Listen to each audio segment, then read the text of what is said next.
What's up, everybody? Welcome to Outlaw Sports with Jesse and John. I'm going to be your host today, Jonathan Neckbeard Lewis. In today's video, I'm going to be talking what's above me. The Texas recruiting momentum is coming on strong. Steve Sarkisian going into the third year in a row where he is basically like he's going to have a mediocre recruiting class midway through this thing, hovering around 15, 16, 17, it seems like, and then catapults of recruiting by getting these guys to flip and having these late commits to start crystal balling and everything else. It seems like it's just another year for Steve Sarkisian in this Texas program at this point. But with that being said, I'm going to be talking about two specific recruits, one flipping from Oregon and now going to Texas, and one that just got crystal ball to go to Texas as of yesterday. So yeah, let's go ahead and jump into this thing because we got quite a bit to talk about. So with that being said, four-star defensive lineman Josiah Sharma has flipped from Oregon to Texas. Is this a huge surprise? Well, if you watch a lot of recruiting, this is absolutely not. Why? Because, well, Josiah was crystal ball to go to Texas for about a year, and we're talking like 90 to 95%.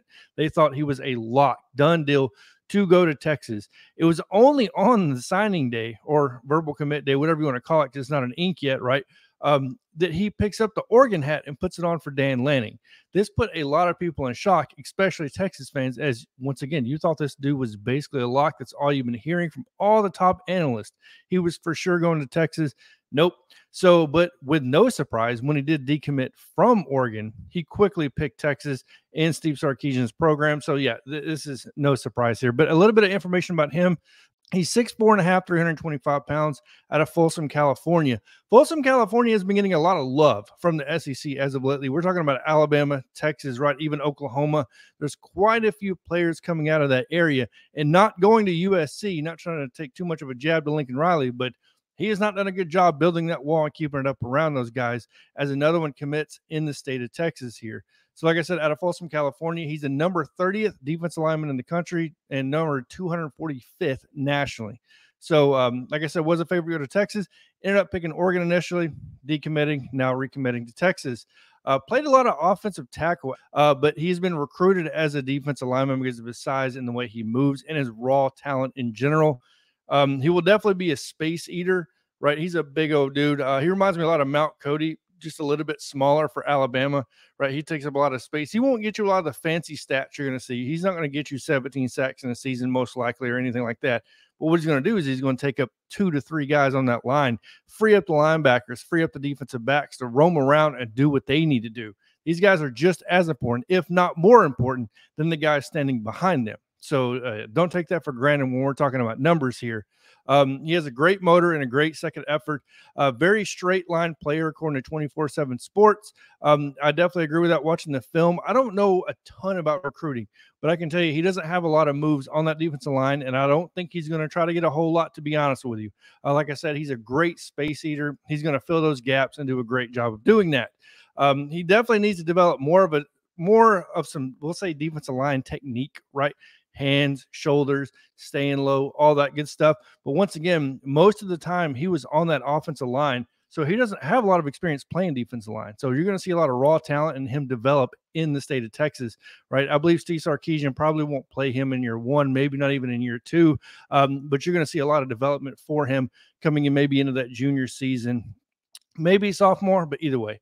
All right, so like I said, 4-star defensive lineman Josiah Sharma flips from Oregon to Texas. Now moving over to the second recruit, 5-star wide receiver Kaliq Lockett has officially been crystal ball to Texas heavily. It's 83%, I believe, on 3, and it's like almost 100% at this point on 24/7 Sports. If you go look at them, this dude is a major recruit. We're talking about the number 5 wide receiver in the class as of right now, and number 20 nationally. So there's quite a bit of good wide receivers in this class, but don't take anything away from Kaliq Lockett. 6'2", 175 pounds. I can't say this name. Sachet, Texas. I'll put it on the screen for you guys maybe. But either way, great hands with very good wingspan. Like I said, he's 6'2", but has a wingspan of 6'7", right? So great length. He has a great vertical, and he controls his body really well in air. He does that bending, twisting, stuff like that. A lot of the, we'll call spectacular catches, Odell Beckham Jr., right? So those guys, what they can do when they're in the air, he does a great job of that stuff. Very explosive in and out of his cuts. I think that's his number one thing when I watch his film. I know a lot of people want to talk about his vertical and his athletic ability. ability. But when you're talking about bursting in and out of cuts, the dude cannot be stopped, right? These ins, outs, hooks, and stuff like, especially hooks. My God, the dude can stop on a dime and turn around. It's unbelievable, like how explosive he is in and out of his cuts. Definitely has great footwork because of that. Tracks the ball very well deep. My God. I mean, when you're talking about throwing the ball deep, I can't find a better wide receiver when it comes to tracking the ball, like when it's being thrown deep. Once again, because of that ability, he has good ability controlling his body in the air. He gets most of the 50-50 balls.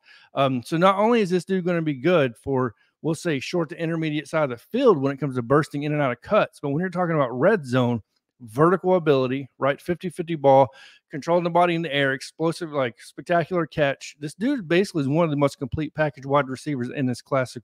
Well, I think so, at least. Track star athlete, but does lack the top gear. That I think that's why they don't put him a little bit higher up as far as the wide receivers go, because he doesn't have the fifth gear or fourth gear, whatever you want to call it, that some of these other guys do have.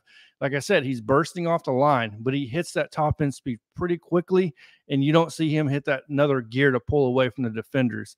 But either way, Kaliq Lockett, has been crystalballed to Texas. Yeah, let me know in the comments on what you guys think about that. And then Josiah Sharma, obviously flipping from Oregon to Texas. Let me know what you guys think about that in the comments as well. And if you haven't already, make sure to like, share, and subscribe to the YouTube channel if you guys like watching college football, SEC football, Texas, Alabama, Oklahoma, all that good stuff. Other than that, have a good day. And as always, Neckbeard out.